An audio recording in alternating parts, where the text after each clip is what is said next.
بسم اللہ الرحمن الرحیم۔ مقدس خنجر۔ ایک مقدس خنجر کے حصول کی خونی کشمکش کی حیرت ناک اور پراسرار داستان۔ وہ خاموش ہوا تو ہم سب گہرے تاثر میں ڈوب گئے اور دیر تک ایک بوجھل ماحول طاری رہا۔ پھر سرفراز نے جو سوال کیا، ملک اعجاز صاحب، آپ کا اپنا کوئی گھر بار نہیں ہے؟ بیوی بھی ہے، بچے بھی ہیں اور اہل خانہ بھی ہے۔ ذاتی گھر ہے میرا، لیکن بس اس کہانی میں یہ حصہ بھی شامل ہے۔ ہوں، اب یہ بتائیے ہم آپ کی کیا خدمت کر سکتے ہیں؟ اگر ان واقعات میں جرم کی کوئی ایسی کیفیت سامنے آتی ہو جو فوراً قابل دست اندازی پولیس ہو تو آپ مجھے گرفتار کر لیجئے، اور اگر ایسا نہیں ہے تو پھر اس کیس میں مجھے شامل رکھیے۔ آپ یقین کیجئے میں اپنا تعاون کروں گا آپ سے کہ آپ سوچ بھی نہیں سکتے۔ بات اس قدر پراسرار اور خوفناک ہے، اور میں نے موت کو اتنے قریب سے دیکھا ہے کہ اب میں کسی سلسلے میں کوئی مدافعت نہیں کروں گا۔ جو بیان میں آپ کو دے چکا ہوں وہ آپ لاکھ بار مجھ سے لکھوا لیجئے گا۔ جو میں نے کیا ہے وہ اتنا بے شک ہے، باقی اگر اس سے زیادہ ثبوت میرے خلاف مل جائے تو میں تقدیر سے سمجھوتا کروں گا۔ آپ مجھے گرفتار کرنا چاہیں تو کر سکتے ہیں۔ دوسری صورت میں دوسری صورت میں براہ کرم مجھے اپنے ساتھ لے چلیے اور مجھے میرے گھر پر چھوڑ دیجیے۔ میں آپ سے ہر طرح کا تعاون کروں گا، یہ میرا آپ سے وعدہ ہے۔ ہم لوگ پرخیال انداز میں گردن ہلانے لگے۔ سرفراز، ہمایوں اور میں محسوس کر رہے تھے کہ ملک اعجاز کی کہانی درست ہے۔ ویسے پراسرار عمارت میں جو انوکھے واقعات پیش آئے تھے وہ بڑی سنگین نوعیت کے تھے، لیکن بہرحال اب نہ صندوقچہ موجود تھا اور نہ ہیرے۔ اس سلسلے میں سرفراز جس انداز میں کام کر رہا تھا، کم از کم اسے مدد حاصل ہوئی تھی۔ میرا مسئلہ عارضی طور پر اس طرح حل ہو گیا تھا کہ ہمایوں نے مجھے رہنے کے لیے فلیٹ دے دیا تھا۔ حویلی والے اگر اپنے طور پر کوئی ڈرامہ بازی کرنا چاہتے ہیں تو بے شک کرتے رہیں، بلکہ ہمیں تو اس سلسلے میں ابھی اور بھی بہت سے کام کرنے تھے۔ لیکن بہرحال سرفراز نے ملک اعجاز کو پیشکش کر دی کہ وہ ہمارے ساتھ چاہے تو چل سکتا ہے، اسے اس کے گھر پر چھوڑ دیا جائے گا، لیکن اس بات کا خیال رکھے کہ اگر اس نے کسی بھی طرح فریب کرنے کی کوشش کی تو پھر اسے بدترین حالات کا سامنا کرنا پڑے گا۔ ملک اعجاز ہمارے ساتھ ہماری کار میں ہی واپس آیا۔ راستے میں سرفراز نے اس سے ایک اور سوال کیا، ایک بات بتاؤ ملک اعجاز، مسٹر شور نے تمہیں جس عورت یا لڑکی کے بارے میں بتایا تھا اور اس کا جو پیغام تمہیں دیا تھا، اس کے بارے میں کیا کہتے ہو؟ خدا کی قسم، نہ میں کسی ایسی لڑکی کو جانتا ہوں اور نہ یہ سوچ سکتا ہوں کہ وہ پیغام کسی نے مجھے دلوایا ہوگا، بلکہ سچ کہوں آپ سے، میں نے شعور صاحب کے بارے میں ہی سوچا تھا کہ یہ کہانی صرف شعور صاحب کی گھڑی ہوئی ہے۔ وہ میرے ذریعے ہیرو کے اس صندوقچے تک پہنچنا چاہتے ہیں۔ معافی چاہتا ہوں شعور صاحب، انسان بہرحال اسی انداز میں سوچتا ہے۔ ٹھیک ہے۔ پھر ہم نے ملک اعجاز کو اس کی رہائش گاہ پر اتار دیا اور اسے کچھ ہدایات دینے کے بعد کار وہاں سے آگے بڑھا دی۔ ہمایوں نے کہا، یار سرفراز، تمہیں اور کوئی اہم کام تو نہیں ہے؟ کیوں؟ فلیٹ پر چل رہے ہیں، اس موضوع پر بات کریں گے۔ یہ تو بڑی دلچسپ اور پراسرار کہانی ہے۔ کیا واقعات ہیں؟ ذرا غور کرنا پڑے گا، بڑی سنگین سی باتیں سامنے آ رہی ہیں۔ سرفراز نے کوئی جواب نہیں دیا اور کچھ دیر کے بعد ہم فلیٹ میں داخل ہو رہے تھے۔ اندر داخل ہو کر ہمایوں نے لائٹ آن کرتے ہوئے کہا، ان پے در پہ واقعات نے دماغ کی چولہیں ہلا کر رکھ دی ہیں اور میں کافی کی شدید ضرورت محسوس کر رہا ہوں۔ چنانچہ جب تک میں کافی بناؤں آپ لوگ بھی ریلیکس ہو جائیں، پھر بات کریں گے۔ باقی سب لوگوں نے اس تجویز کی تائید کی تھی اور پھر ہم سر پکڑ کر بیٹھ گئے۔ ہمایوں حالانکہ بڑے باپ کا بیٹا تھا اور جو چاہتا تھا کر سکتا تھا، اسے آسانیاں حاصل تھیں۔ دوسری طرف سرفراز بھی ایک دوست قسم کا آدمی ہی ثابت ہوا تھا۔ پولیس کا ایک اچھا اور بڑا افسر ہونے کے باوجود اس کے اندر ذرا بھی غرور نہیں تھا، بلکہ چہرے کے نقوش بھی بتاتے تھے کہ دل کا بھی سخت آدمی نہیں ہے اور بڑی اچھی شخصیت کا مالک ہے۔ ہم نے سلسلہ گفتگو اس وقت تک کے لیے ملتوی کر دیا تھا جب تک کہ ہمایوں واپس نہ آ جائے۔ ہمایوں واپس آیا تو اس کے ہاتھ میں کافی کی ٹرے تھی، ساتھ ہی کچھ بسکٹ وغیرہ بھی۔ ٹرے سامنے رکھتے ہوئے وہ بولا، کافی پیو۔ واقعی بڑی سنسنی خیز معاملات ہیں اور کچھ سمجھ میں نہیں آ رہا کہ اونٹ کو کس کروٹ بٹھایا جائے۔ میرے خیال میں اونٹ کو کھڑا رہنے دو اور فی الحال اس کافی کا لطف اٹھاؤ، سرفراز نے کہا اور کافی کے برتن سے پیالیوں میں کافی انڈیلنے لگا۔ سوندھی سوندھی خوشبو فضا میں پھیل گئی تھی اور ہم لوگ نہایت خاموشی کے ساتھ کھولتی ہوئی کافی کے گھونٹ لینے لگے تھے۔ دیر تک خاموشی طاری رہی، پھر سرفراز نے کہا، دوستوں، کیا عجیب اتفاق ہے کہ ایڈوکیٹ کاظمی صاحب کے قتل کا معاملہ میرے سپرد کیا گیا ہے۔ گو مقامی تھانے کا انچارج اس سلسلے میں کام کر رہا ہے اور ظاہر ہے وہ بھی کچھ کر ڈالنے کی خواہش مند ہے، لیکن جو ذمہ داری مجھ پر عائد ہوتی ہے اس کے لیے میرے اعلیٰ حکام نے مجھ پر الگ بھروسہ کیا ہے۔ میرے ذہن میں ملک اعجاز صاحب سے پہلے ہی تھے، یہ جو واقعات پیش آئے ہیں ان کے بارے میں اب میں آپ لوگوں کو اپنی ذاتی رائے جاننا چاہتا ہوں۔ اصل میں کافی میں یہی فائدہ ہے کہ دماغ کھل جاتا ہے اور سوچنے سمجھنے کی قوتیں ایک مقام تک پہنچ جاتی ہیں۔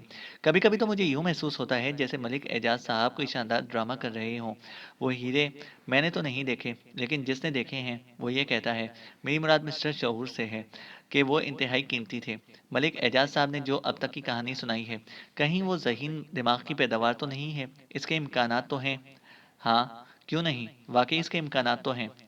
تو پھر میرا جہاں تک خیال ہے ہمیں بڑی گہرائی کے ساتھ پہلے ملک اعجاز کا تجزیہ کرنا چاہیے اور یہ معلوم کرنا چاہیے کہ ملک اعجاز کی شخصیت کیا ہے۔ بعد میں ہی ساری تفصیل معلوم ہوگی۔ یہ ذمہ داری کیا تم قبول کرو گے؟ ہمایوں نے پوچھا۔ ویسے بھی یہ ذمہ داری مجھ پر ہی عائد ہوتی ہے، خاص طور پر سے ایک پولیس افسر کی حیثیت سے۔ لیکن معاملہ چونکہ ہم لوگوں سے بھی براہ راست متعلق ہو گیا ہے، اس لیے بہتر ہے کہ ہمیں بھی حالات سے آگاہ رکھنا۔ ہمارے سامنے جو صورتحال پیش ہے وہ یہ ہے کہ مسٹر شعور کا خاندان انہیں ان کے ورثے سے محروم کرنا چاہتا ہے، بلکہ کر چکا ہے، مگر حیران کن بات یہ ہے کہ ان کے خلاف ایک محاذ بنا لیا گیا ہے ان لوگوں نے، اور انہیں وہاں سے ہٹا دینا چاہتے ہیں۔ چاہتے کیا ہیں، بلکہ ہٹا بھی چکے ہیں۔ شعور نے در حقیقت وہ حویلی چھوڑ دی ہے، اور مناسب بھی یہی ہے ان کے لیے۔ جن لوگوں نے جو کچھ کرنا تھا وہ کر چکے ہیں۔ خود کاظمی صاحب نے بھی اس بات کی تصدیق کر دی ہے کہ انہیں ان کا حصہ ان کے تعلیمی اخراجات کی شکل میں مل چکا ہے۔ وہ تو بابا عبدالحق نے بیچ میں ٹانگ اڑا دی تھی، ورنہ اگر پہلے یہ بات بھی ان لوگوں کو معلوم ہوتی کہ ایسے نادر ہیروں کا وجود موجود ہے تو ان کا حصہ اس میں ختم ہو چکا ہوتا۔ بس کیا کہا جائے، دولت شاہی ایسی ہے کہ انسان سے انسانیت چھین لیتی ہے اور وہ حیوان بن کر سوچنے لگتا ہے۔ یار، ایک مسئلہ اور میرے ذہن میں ہے، یہ آخر بابا عبدالحق کہاں غائب ہو گئے؟ انہیں تلاش کیوں نہ کیا جائے؟ مسٹر شعور، یہ کام آپ کریں گے؟ بابا صاحب مل جائیں تو ہو سکتا ہے ہمیں اس سلسلے میں کچھ اور معلومات حاصل ہو سکیں۔ میں نے پرخیال انداز میں گردن ہلا دی۔ بابا صاحب ایک غیور انسان تھے، ان برے لوگوں کی برائی میں وہ شریک نہیں ہوئے اور انہوں نے کنارہ کشی اختیار کر لی۔ پھر اور بہت سی باتیں ہوتی رہی۔ سرفراز چونکہ پولیس کا آدمی تھا، ہر بات کو گہری نگاہوں سے دیکھتا تھا، کہنے لگا، دوسری بات اس جوڑے کی ہے جو بقول بابا عبدالحق کے طور علی نے زیب النساء بی بی کو دیا تھا، اور جس کے بارے میں خیال تھا کہ اس میں لاکھوں روپے کے قیمتی ہیرے ٹکے ہوئے ہیں، وہ بھی گم ہو گیا۔ کیا وہ خاتون اپنا باقاعدہ خاندان رکھتی ہیں؟ میرا مطلب ہے کہ جوڑے کے ہاضمے کے بعد وہ اس کی قیمت کو اپنے اہل خاندان کے لیے استعمال کر سکتی ہیں؟ مسٹر شعور، آپ اس بات کا جواب دیں۔ بالکل بھائی، وہاں تو ہر ایک کے ساتھ ساتھ ایک پورا خاندان منسلک ہے اور سب اپنوں کو چاہتے ہیں۔ جیسا کہ میں بتا چکا ہوں سرفراز صاحب، کہ ممکن ہے کہ کسی دور میں اس حویلی کی کوئی شان ہو، یہاں ایسے دولت مند لوگ رہتے ہوں جن کے یہاں ملازمین وغیرہ بھی ہوں اور ان کی اپنی ایک سرکاری حیثیت بھی ہو، لیکن اب جو لوگ وہاں رہتے ہیں وہ سب کے سب یوں سمجھ لو کہ ایک چھپر کے نیچے پناہ گزین لوگ ہیں۔ بس وہ چھپر قیمتی ہے ان کے لیے، کیونکہ اس کا اپنا ایک مقام بے شک ہے۔ سرفراز ایک گہری سوچ میں ڈوب گیا، پھر اس نے کہا، ویسے تو خیر حویلی والوں کو کافی پریشان کیا جا سکتا ہے، اور یہ بھی ہو سکتا ہے کہ حویلی میں ہی کوئی شخص ایسا موجود ہو جس نے کاظمی صاحب پر نگاہ رکھی ہو اور بعد میں کام دکھا گیا ہو، لیکن باقی ساری باتیں ذرا پراسرار قسم کی ہیں۔ خیر، کام کر رہے ہیں، معلوم ہو جائے گا کہ صورتحال کیا ہے۔ پھر بہت دیر تک سرفراز بیٹھا رہا، ہمایوں بھی موجود تھا۔ پھر سرفراز نے اچانک اجازت طلب کر لی۔ ہمایوں نے اپنے گھر ٹیلی فون کر دیا تھا کہ وہ واپس نہیں آئے گا، ویسے بھی اتنی رات ہو گئی تھی کہ ٹیلی فون بھی ملازم ہی نے موصول کیا تھا۔ بیڈ روم میں اور ہمایوں باتیں کرتے رہے۔ ہمایوں نے کہا، ویسے تو سچی بات یہ ہے کہ یہ دولت اور ہیرو والی بات ہی بڑی عجیب لگتی ہے۔ تم بالکل فکر مت کرنا، تمہاری رہائش کا بندوبست تو ہو ہی چکا ہے، کہیں نہ کہیں اچھی ملازمت کا بھی بندوبست کر دوں گا۔ اپنے طور پر زندگی گزارنے کے بارے میں سوچنا۔ بہت دیر تک باتیں کرنے کے بعد ہمایوں کی آواز نیند میں ڈوب گئی، لیکن میرے ذہن میں نیند کا شائبہ بھی نہ تھا۔ واقعات اور حالات نے نہ جانے کیوں مجھے اپنے سحر میں جکڑ رکھا تھا۔ ایک عجیب سی کیفیت کا احساس بار بار دل میں ابھر آتا تھا، اور ان تمام باتوں کو سوچتے ہوئے ایک چہرہ بھی نگاہوں کا مرکز بن جاتا تھا۔ وہ چہرہ جسے دیکھنے کے بعد بار بار دیکھنے کی خواہش دل میں بیدار ہو، اور انسان یہ سوچنے پر مجبور ہو جائے کہ بہرحال حسن اپنا ایک مقام رکھتا ہے۔ وہ کون تھی؟ میں اسے کوئی پراسرار روح نہیں کہہ سکتا تھا، کیونکہ روحوں کو سفر کے لیے کاریں درکار نہیں ہوتی، اور پھر جس انداز میں وہ مجھ سے پیش آئی تھی وہ بڑا عجیب تھا۔ نام اس نے طور علی ہی کا لیا تھا اور ملک اعجاز کے لیے وارننگ چھوڑی تھی، لیکن کیا زمانے جدید میں جن بھی کاریں استعمال کرنے لگے ہیں۔ سوچتے سوچتے آخر کار نیند آ گئی۔ دوسری صبح تقریباً 12:30 بجے تک سوتا رہا۔ جاگا تو فہیم فلیٹ میں صفائی وغیرہ کر رہا تھا اور اپنے کام مکمل کر چکا تھا۔ غالباً میرے کمرے میں آہٹیں سن کر اندر آ گیا اور بولا، صاحب 12:30 بج چکے ہیں، یہ بتائیے ناشتے کا انتظام کروں یا کھانے کا؟ ہمایوں کہاں ہے؟ صاحب کے لیے فون آیا تھا 10:30 بجے، اور کیونکہ فون بڑے صاحب کا تھا اس لیے میں نے انہیں جگا دیا۔ مجھ سے کہہ کر چلے گئے ہیں کہ آپ سے کہہ دوں کہ ذرا مصروفیت ہو گئی ہے، ناشتہ وغیرہ کر لوں اور ان کا انتظار نہ کروں۔ ٹھیک ہے، تم ایسا کرو کہ کھانا کچھ پکایا ہے؟ جی صاحب، مچھلی فرائی کی ہے اور اسٹو پکایا ہے۔ ناشتہ چاہیں تو وہ بھی 2 منٹ میں تیار ہو سکتا ہے۔ روٹیاں پکا لو اور اس سے پہلے کہ مجھے ایک کپ چائے بھجوا دو، بس۔ بہتر۔ چائے پیتے ہوئے میں ان تمام واقعات کے بارے میں سوچتا رہا۔ حویلی والوں میں سے تو اب ایک طرح سے نفرت ہی ہو گئی تھی۔ مجھے بے دخل کر کے انہوں نے اپنی زندگی کا سب سے بڑا کارنامہ سر انجام دے دیا تھا۔ حالانکہ اگر میں غلط حرکات پر اتر آتا تو ان لوگوں کو بھی پریشان کر سکتا تھا، لیکن جہنم میں جائیں، میں اپنے طور پر الگ اپنی دنیا آباد کروں، بس ذرا ان واقعات سے چھٹکارا حاصل ہو جائے۔ پھر کھانا کھایا۔ ہمایوں کے پیچھے پڑنا زیادہ مناسب نہیں تھا، چنانچہ لباس وغیرہ تبدیل کر کے باہر نکل آیا۔ کوئی مقصد نہیں تھا، کوئی مصرف نہیں تھا۔ تقریباً شام تک شہر میں آوارہ گردی کرتا رہا۔ کسی کو اگر میری تلاش بھی ہوگی تو مجھے نہ پا کر مایوس ہو جائے گا، لیکن اس آوارہ گردی میں مجھے ایک ذہنی سکون سا محسوس ہوا تھا۔ میں مطمئن سا ہو گیا تھا۔ پھر اس وقت میں ایک مخصوص سڑک سے گزر رہا تھا کہ اچانک میری نگاہ ایک جانب اٹھ گئی اور ایک لمحے کے لیے میرا ذہن جھنجھلا کر رہ گیا۔ مجھے وہ عمارت نظر آئی تھی جس سے ملک اعجاز ہمیں ملا تھا، اور جس کے بارے میں اس نے کہا تھا کہ یہ کسی ابراہیم ناسا نام کے شخص کی حویلی ہے اور خود کینیا رہتا ہے۔ یہیں پر میں نے وہ خالی صندوقچہ بھی دیکھا تھا، اور یہاں کے بارے میں ملک اعجاز نے کچھ عجیب کہانی سنائی تھی۔ اچانک ہی میرے ذہن میں ایک روشنی سی پھیل گئی۔ میں نے سوچا کہ ذرا اس حویلی کا اندر سے جائزہ تو لوں، ہو سکتا ہے کہ کوئی کام کی چیز نظر آ جائے۔ ہو سکتا ہے ملک اعجاز نے ہم لوگوں کو، جیسا کہ سرفراز کا خیال تھا، عمدگی کے ساتھ بے وقوف بنایا ہو، اور یہاں سچ مچ کے ہیرے موجود ہوں۔ کسی کے بارے میں کیا کہا جا سکتا ہے؟ بہرحال ایک ایسی انوکھی قوت مجھے کشا کشا اس حویلی کی جانب لے گئی جسے صرف ذہنی طور پر محسوس کیا جا سکتا تھا، الفاظ نہیں دیے جا سکتے تھے۔ میں حویلی کے پراسرار اور ویران ماحول میں داخل ہو گیا۔ ایک عجیب سا احساس میرے دل میں جاگزیں تھا، اور میری سمجھ میں نہیں آ رہا تھا کہ میں یہاں کیوں آیا ہوں۔ بس کوئی ایک بات جو سمجھ میں نہیں آ رہی ہو۔ میرے قدم حویلی کی جانب اٹھ رہے تھے، اور نہ جانے کیوں دل میں ایک خوف کا احساس جاگزیں تھا۔ یوں لگ رہا تھا جیسے اس حویلی میں داخل ہونے میں میری قوت ارادی کا کوئی دخل نہ ہو، اور میں صرف کسی نامعلوم قوت کے اشارے پر قدم بقدم آگے بڑھتا چلا جا رہا ہوں۔ بہرحال میں حویلی کے بڑے گیٹ سے اندر داخل ہو گیا۔ کیا عجیب سا ماحول تھا، ایک پراسرار خاموشی، ہلکی ہلکی ہوا کی سرسراہٹیں یوں محسوس ہوتی تھیں جیسے کچھ پراسرار روحیں آہستہ آہستہ میرے ساتھ سفر کر رہی ہوں۔ بار بار قدموں کی آوازیں سنائی دیتی تھیں۔ یہ بڑی عجیب و غریب بات تھی۔ میرے ذہن میں جو خیالات آ رہے تھے وہ بڑے خوفزدہ کر دینے والے تھے، لیکن میں آگے بڑھتا چلا جا رہا تھا۔ بہت لمبا راستہ تھا جو درختوں کے سائے میں چھپا ہوا اندر کی جانب جاتا تھا۔ رات ہو گئی تھی اور میں آگے بڑھتا چلا جا رہا تھا۔ پہلے بھی اس عمارت کا جائزہ لے چکا تھا، چنانچہ اس تنگ راہداری سے گزر کر میں آگے بڑھا اور اس کے بعد کمرے میں داخل ہو گیا۔ وہ کمرہ جس میں پہلے بھی ایک بار آ چکا تھا، اور یہاں میں نے ایک عجیب پراسرار کیفیت کے بارے میں محسوس کیا تھا اور اس کا تذکرہ بھی سنا تھا۔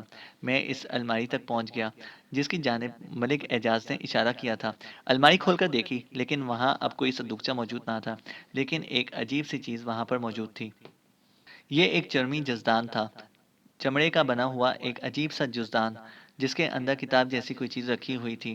پہلی بار جب میں نے ملک اعجاز کے ساتھ اس کوٹھی کو دیکھا تھا تو مجھے یہاں یہ کتاب نظر نہیں آئی تھی۔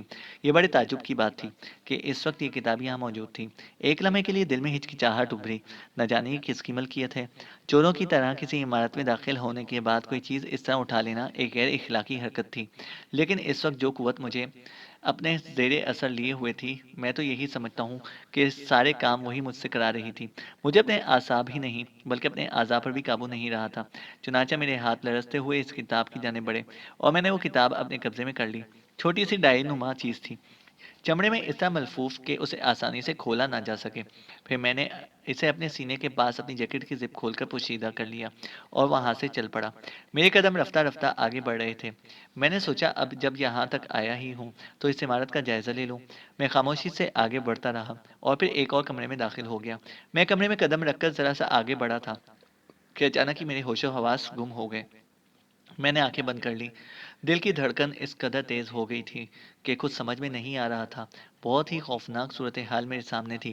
مجھ سے کچھ گز کے فاصلے پر ایک انسانی جسم پڑا ہوا تھا، لیکن سب سے بڑی بات یہ تھی کہ اس کا سر اس کے شانوں سے جدا تھا اور کافی فاصلے پر اس طرح پڑا ہوا تھا جیسے اسے قتل کرنے والے نے اسے انتہائی بے دردی سے قتل کیا ہے، یا کسی ایسی دار چیز سے اس کی گردن پر وار کیا ہے کہ گردن اس دھاردار چیز اور مارنے والے کی قوت بازو سے اچھل کر دور جا گری ہے۔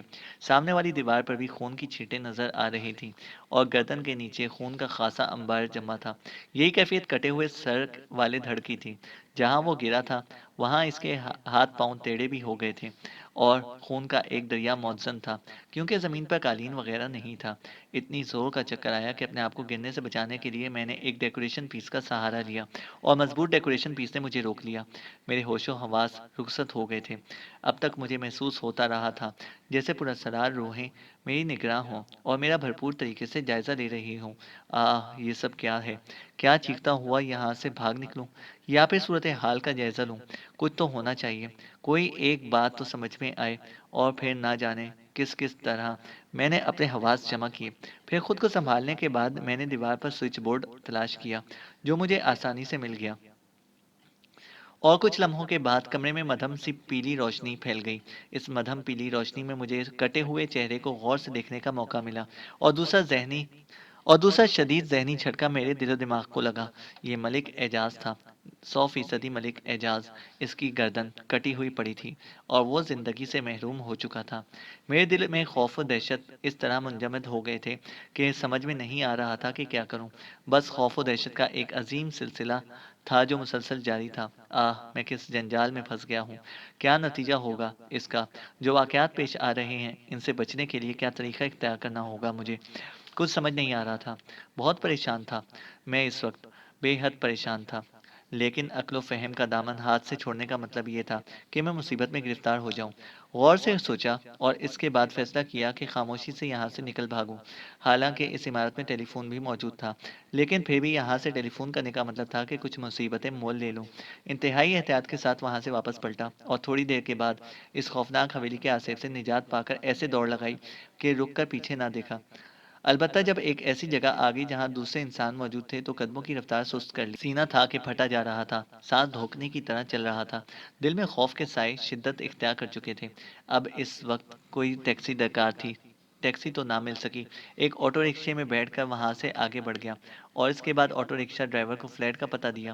فاصلہ کافی تھا اور اس سے مجھے فائدہ یہ ہوا کہ فلیٹ تک پہنچتے پہنچتے سینے کی کیفیت بحال ہو گئی۔